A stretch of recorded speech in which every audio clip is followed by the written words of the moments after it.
Hey guys, Eritaz here. Today, we're finally answering the question, whether it's on Discord, YouTube, Reddit, or Facebook. You guys are asking everywhere, what's the best class for beginners in Hunter's Origin?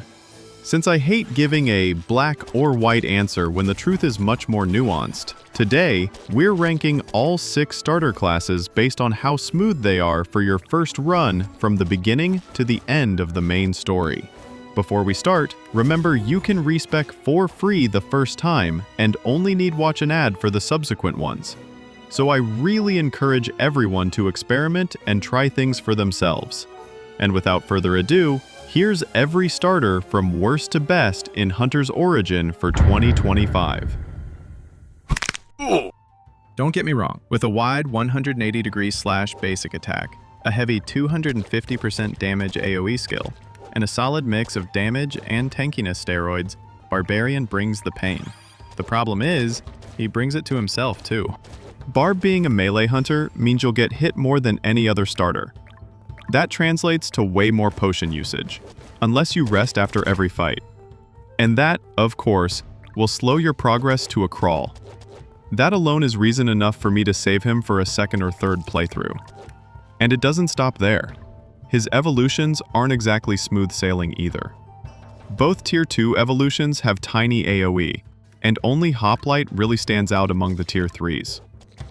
Mutant Turtle is okay, but painfully slow at everything, farming and bosses alike. Samurai? Practically a meme since they nerfed him and the counterattack mechanic into the ground back in patch 0.0.4. If you want to learn pain management, go for it. Otherwise, save Barbarian for later, when you've stocked up on potions, got tankier gear, and a bit more in-game knowledge. You'll have a much smoother experience. First Blood. Vampire is a paradox. He's easily the weakest starter of them all, at first. His lifesteal is percentage-based, which means it's useless early on because your own damage is low. His second skill, which is his only AoE, costs HP, barely wipes a group, and has a long cooldown for what it does.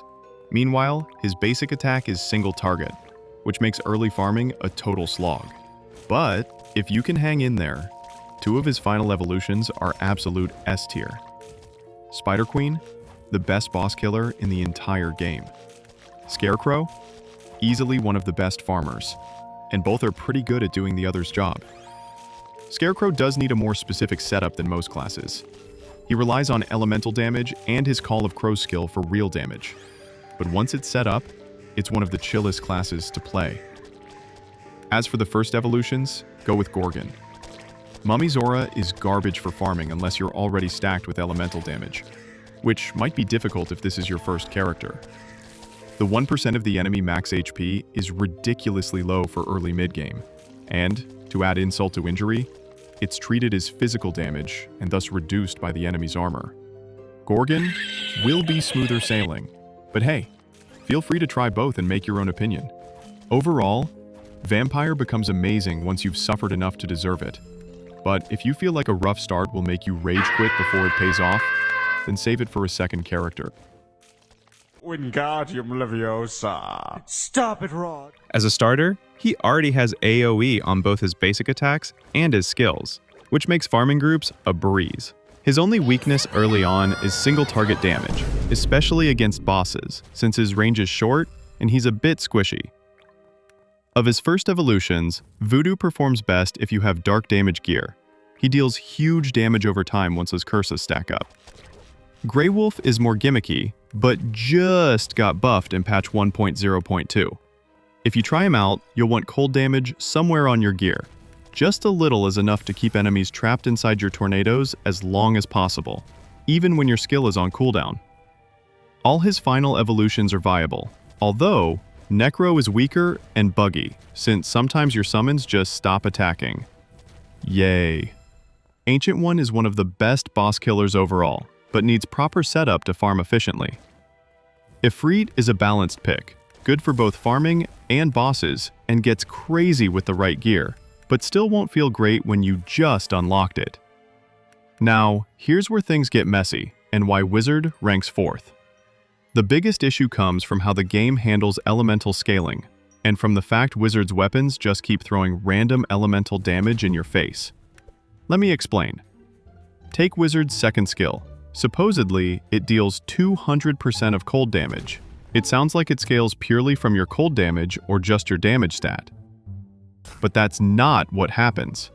What it really does is take 200% of your raw damage stat, and it adds 100% of your cold damage stat, and then deals the whole thing as cold-type damage.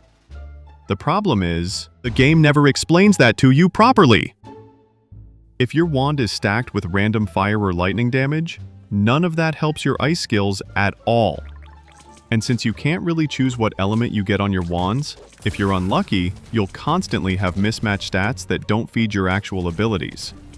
To make it worse, wands generally have lower base stats, and only books can be used in the offhand without the 50% stat penalty.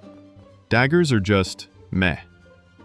Overall, Wizard's actually a strong class, but it's held back by invisible math and terrible weapon synergy. Once you understand how his scaling really works and can use proper gear, he becomes a lot better. But for a first character, that mismatch can make him feel weaker than he really is. Now we're getting into the fun territory, but also where it's more difficult to pick the best class. Archer is a standard archetype you find in every RPG. Long range, mobile, nimble, safe playstyle, easy to pick up and immediate results. One fun fact about the entire agility branch is they come with a hidden multiplier for movement speed, applied after calculating the move speed from your gear, your skills, your stats, etc., and it multiplies the result by 1.3. If you're supposed to have 120% move speed, you'll actually have 156%. And if you spend a point in agility, you'll notice your movement speed increases by 2.6% instead of 2. This makes kiting fairly easier than other classes. Regarding her evolutions, Gunslinger is amazing the moment you unlock it, shooting 2 bullets per hit, and comes with an AoE skill that deals 250% of your damage. Ninja's decent, just less strong because his skill set is too focused on single target damage. Sniper is the strongest evolution in her branch. The only issue is Gunslinger, which comes right before, is so strong that unless you have the multi-shot legendary bow Betrayal ready, or until you can get Ricochet from her skill tree, she might not feel like a big upgrade. However, she scales incredibly well in the late and endgame. Her interaction with multi-shot is a good part of what makes her so strong, because she'll fire 2 arrows one after another, whereas most classes would shoot 2 projectiles but spread out, resulting in 1 hitting and 1 missing if the target is far. Sniper won't have that issue. Both arrows will shoot in the same direction. Crow and Houndmaster are less beginner-friendly, so skip those for your first character if you want to take the easy road. Even with the recent nerf to Sniper, she remains a very strong pick overall, so you can't really go wrong with Archer as a starter. She just feels good to play, but that's the Sniper main talking here. I know, I'm biased. But am I wrong, though? You tell me in the comments. Nope. No number 2. Why? Because between these last two, Druid and Engineer, it's more a matter of playstyle and expectations. Either way, you'll have a smooth, frustration-free early game. So instead of fighting over who's better, let's just allow them to share the top spot and break down why it's a tie. What have I got? Want comfort, safety, and stability? Pick Druid. His gameplay is super easy. Druid has access to AoE basic attacks, healing, and a single target spell dealing a total of 10 times his damage over 5 seconds, which can't miss, making boss fights a lot easier. From his first evolutions, Angel perfectly keeps that safe pick spirit. Her second skill gives a huge regen, healing 10% of your max HP per second for 10 seconds, with a 20 seconds cooldown. That's 50% uptime and a full heal with every cast. Her basic attack hits through enemies and splits in 2 at the initial impact, and her first skill nearly triples your DPS for a few seconds. That makes her perfect for solo progression. No stress, no potions, no drama. Thor, on the other hand, is a more aggressive variant. He's deadlier, but also a lot squishier. It takes some time to get used to his rhythm, but he's still a very strong Tier 2 class overall. The only downside is that Divine Branch overall hits a plateau very fast with their first evolution. Wukong needs strong gear to feel powerful again. Anubis has a huge QOL problem because he loses his passive stacks every time he changes maps. And Zeus, despite a buff in the recent 1.0.2 patch, is just okay until he gets multi-shot at level 29, which is a long way to go. And that's provided you even can pay the 55,000 gold to unlock the skill right away. Therefore, you might be stuck with Angel until you're basically in the endgame, which might feel boring to some. Angel's like training wheels on a bike. It's not sexy, but you can learn to play at your pace without crashing. Despite that, all things considered, Druid is a perfect first pick if you value comfort and survivability, and don't mind a very strong power spike that plateaus instead of consistent upgrades. If you prefer faster killing, balanced evolutions, and smoother scaling and sailing over safety, then pick Engineer. If you look closely, Engineer and Druid even share similar attack patterns. They both throw stuff forward in a rectangular zone, damaging anything caught inside. But Engineer hits quite a bit harder, even with the minus 60% basic attack penalty. And his turret, though static, still deals a decent chunk of his total damage.